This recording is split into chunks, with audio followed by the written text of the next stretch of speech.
Avec l'atelier d'écriture de François Bon, construire une ville, je qui tue. J'étais dans le souterrain qui relie les voies des trains entre eux, j'étais à la gare, j'étais un voyageur et je regardais les horaires des trains pour savoir où prendre le mien, quel quai, quelle heure, comparer avec mon billet pour vérifier que tout était valable.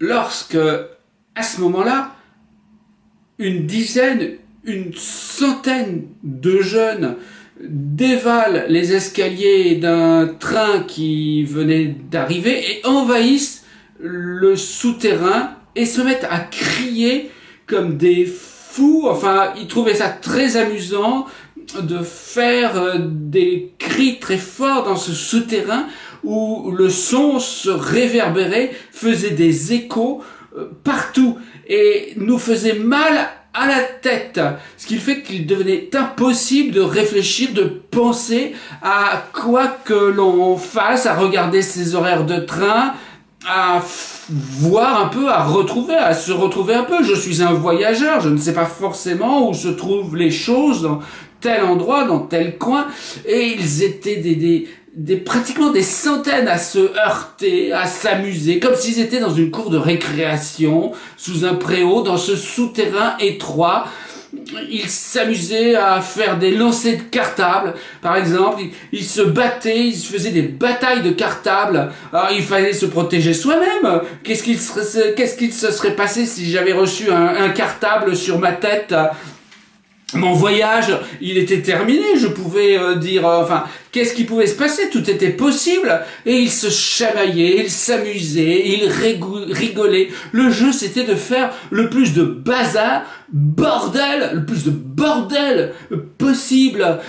C'était inimaginable, on ne s'entendait plus, on ne comprenait, il se passait des choses dans tous les coins, ils se cognaient contre les parois eux-mêmes, ils faisaient comme s'ils étaient eux-mêmes des sons, c'est-à-dire ils partaient à toute vitesse sur les parois, ils se cognaient dessus pour rebondir, pour faire semblant d'être une balle eux-mêmes.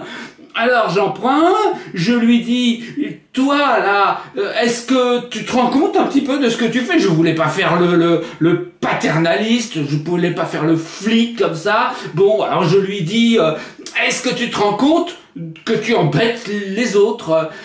Alors il se retourne, un bref instant, il se retourne, il me dit « Mais oui, je t'ai vu, et il repart s'amuser, lancer un cartable, comme si c'était un ballon, comme si c'était des jeux, voilà, il criait, il parlait, il chantait, même, il pouvait, c'était la joie dans ce souterrain, c'était l'amusement total. Alors il était 7h30 du matin, ils allaient au collège, ils allaient au lycée, il n'y avait pas de mal, c'était juste des jeunes qui se retrouvaient, des ados qui se retrouvaient avant d'aller en cours, avant d'aller apprendre, ils s'éclataient, voilà, littéralement, dans ce souterrain, ils s'éclataient, il n'y a pas d'autre mot, mais moi j'étais là, je devais passer, sinon je serais allé ailleurs, bien sûr, il n'y a pas de mal, quoi, mais je devais absolument passer dans ce souterrain,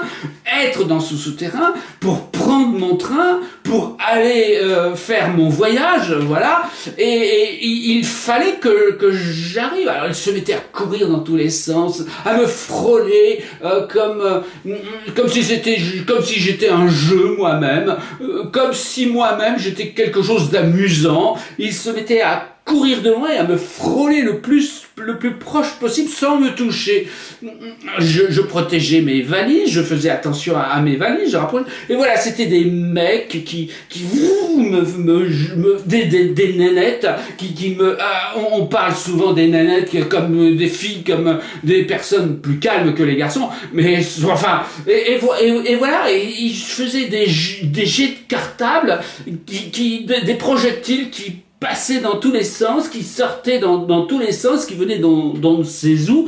Moi, je devais passer, je devais être là. Alors j'en prends un, je lui dis, mais toi là, je voulais pas faire le pion, c'est pas mon genre. Je lui dis, toi, tu te rends compte que j'existe?